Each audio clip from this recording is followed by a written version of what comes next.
Go Big Black Bible. My name's Haydyn and my wife Jess behind the camera there, and we're from Richards around Oz.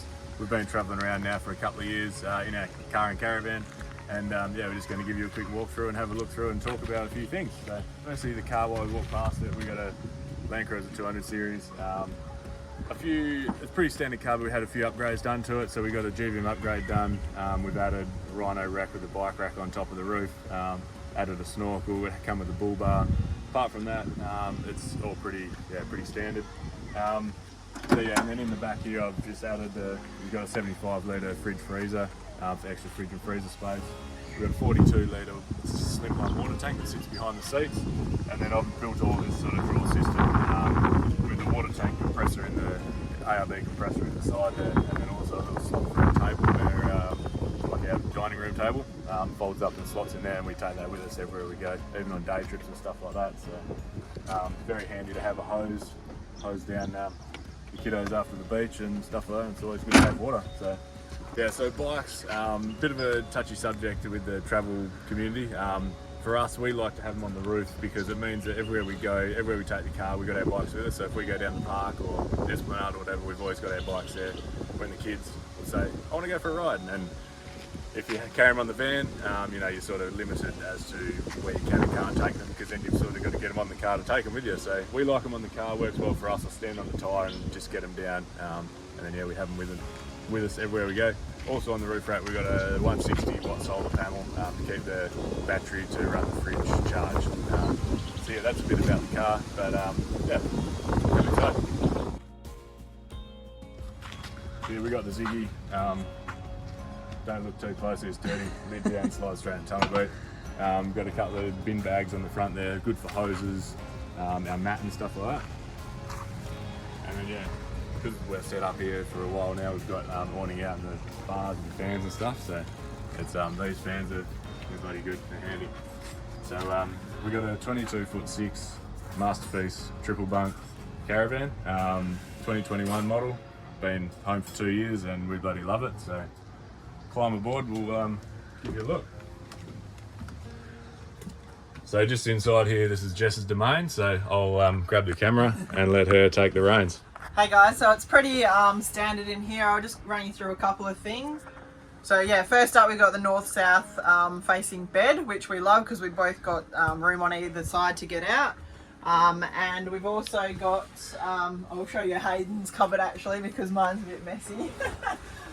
But if we opted, instead of hanging space, we opted for shelving, which is a game changer. I think, you know, like camping and whatever we do, we don't generally have stuff that we need to hang out or hang up. It's more just clothes and shorts and shirts and stuff that we can, yeah, just slot in the slot.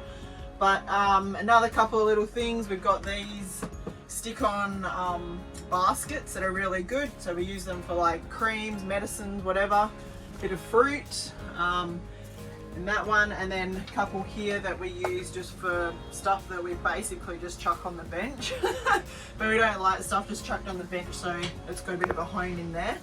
And yeah, we've also just got a couple of other little ones here, like scattered around the van here, and also in the bathroom for our toothbrushes, etc., hairbrushes.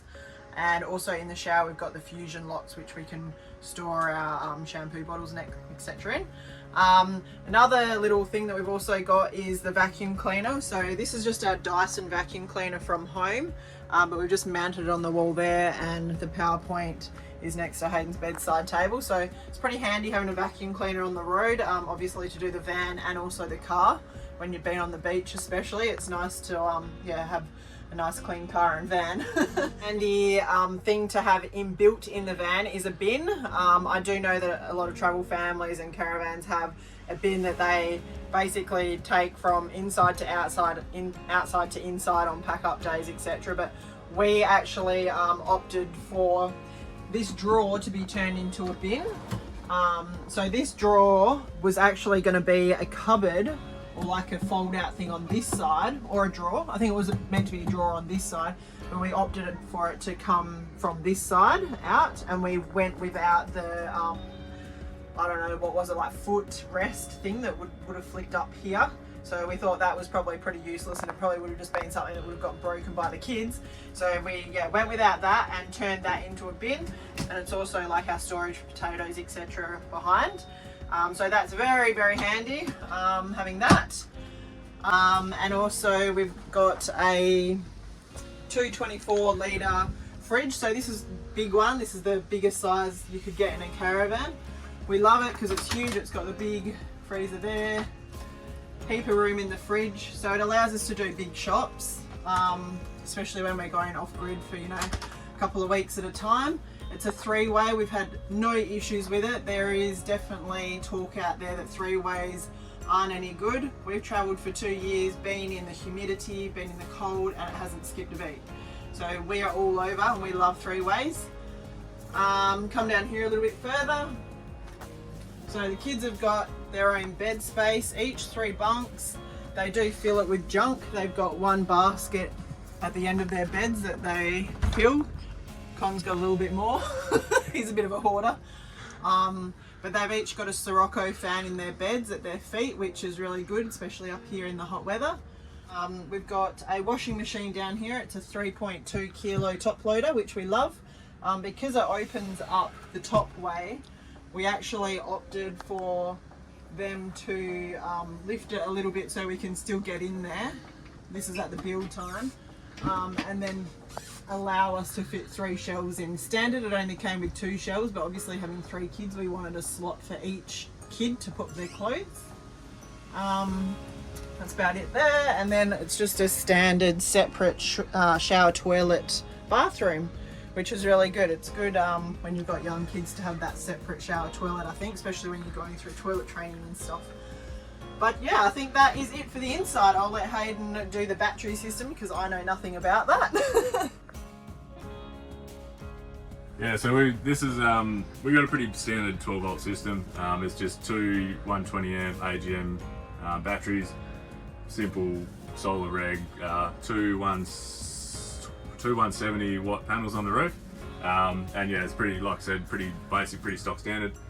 Does the job. We've traveled for a while now, and it's fine. Don't get me wrong, we'd love to have, you know, all the bells and whistles, but at the end of the day, when we were going through the build stages, we had to draw the line somewhere, because anyone who has bought a caravan knows it just adds up and up and up, and you can just keep throwing money at it. So we just had to draw the line somewhere, and we chose to buy a generator instead. And we thought water was our limiting factor, so we got an extra water tank put in. So we got 3 95 litre water tanks, which has been one of the best additions we made, was to get extra water, because yeah, anyone who's caravanned and got a couple of kids knows how, and a wife who likes to wash her hair, knows how much water you go through. So that's been a really good thing. Apart from that, it's a pretty stock standard layout. Nothing too fancy about the layout, but yeah, it's really, we like the space having the bigger van. Like, it's 22'6". Obviously you can get a smaller van, but you know, if you're going to live in it long term, we like it to be I suppose as much space as you can get. That's basically about it. More roof hatches would have been handy. We've just got the one roof hatch. I'd recommend, yeah, if you can get one above the main bed, and even one in the bathroom as well. We need one above the toilet, would be handy, just to suck those extra smells out and keep the moisture and stuff out, because that's another thing you got to be aware of in a caravan, is moisture. It can be an issue, especially if you're in the colder climates.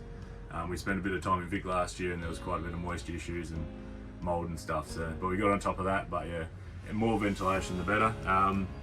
One of the main things we did during the build to customise this van was to get the roof lifted a bit.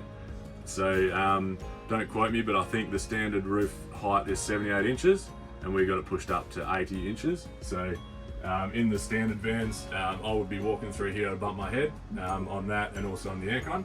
So we got that extra 2 inches put in the roof. It's been awesome, because yeah, I'm about 195 centimetres and don't have to duck down. And yeah, it also makes the van feel a lot bigger and roomier. So that's been a really good addition. Like Jess said, big fridge is an awesome addition too. Bigger the better. And yeah, that's about it. This little clothesline we got from Bunnings, been bloody handy. It's just a retractable clothesline. Good for hanging, like doing a load of washing before you leave site. And then yeah, when you hang it up, and then when you get to your next destination, she's all dry. So that's been really good. Just trying to think what else we've got. Kitchen on the awning side is really, we like that feature. It's good because when you're cooking outside on the barbie, you can reach in and grab stuff out of the cupboard in here, and also when you're preparing meals and stuff, you can keep an eye on the kids while they're running amok out there and making a mess and dirtying the table that you just wipe down and put your fresh plates on. And we like the bunks on that side because if you're out there entertaining at night or whatever, your kids aren't just staring out the window and looking at you and just listening to everything you're saying. So bunks on that side, kitchen on this side is what works for us, what we like. The big L-shaped lounge is good, gives you a bit extra room, a bit extra seating as well. But yeah, horses for courses there. Some people like the straight one without this L because that does impede a little bit, but yeah, so it's a bit of a payoff, a bit of a trade-off is the word. Just looking at my notes, the one thing that the van does lack that we sort of, if we had our time again, would change from the build, it lacks clearance, ground height. So this is classified as a semi-off-road. We've taken it to any place that any other people take their big off-road vans, but yeah, it does, because it's a long van, it does lack, and it's not like fully, like on the full jacked up suspension. It is on independent suspension, but it does lack the ground height. In hindsight, should have got a space to put in the chassis, but it is what it is. Yeah, on the next van we'll definitely be aware of that, and yeah, take that into consideration, but it wasn't something I considered. So, but in saying that, we can still find we take this thing anyway. You just got to slow down and drive to conditions like with any van. So I think that's about it. Anything else to add, boss? I think that's it. Yeah, we're pretty happy with it. We love it. So another thing with the semi off-road sort of area of vans is that they're generally a little bit lighter than your full off-road vans. So this thing has a good payload, which is really, really handy. So I think our payload is about 750 kilos. Yeah. Just having a little bit of a lighter van. Weights are a big issue, I think. Like with your tow vehicle, you're obviously capped at so many ton towing. But yeah, obviously the big off-road vans are very heavy. Yep. And why a masterpiece? Like, we're not affiliated or we don't get any kickbacks out of this, but we obviously looked at a lot of vans before we started, and settled on Masterpiece because we found that they included a lot of standard inclusions in their build, whereas others were add-ons and pay extra. And also the reputation they had from talking to other owners, everyone had glowing reports about them, and the service and backup was just A1. The customer service is exceptional. You're not just a number in the system, they actually really look after you. They've got a great warranty department's been really good. And that's what we got told that before we bought our van, and that's sort of what we based our expectations on, and we haven't been let down. So we found that to be the case 100%. So but as with any van, you're going to have issues. Doesn't matter what colour, what brand, what make, whatever, it's always going to have issues, but as long as they look after you. So take that into big consideration when you're looking at vans. So anyway, I hope that helps. My arm's getting sore, so we'll wrap it up. Thanks guys, thanks for listening. Happy travels.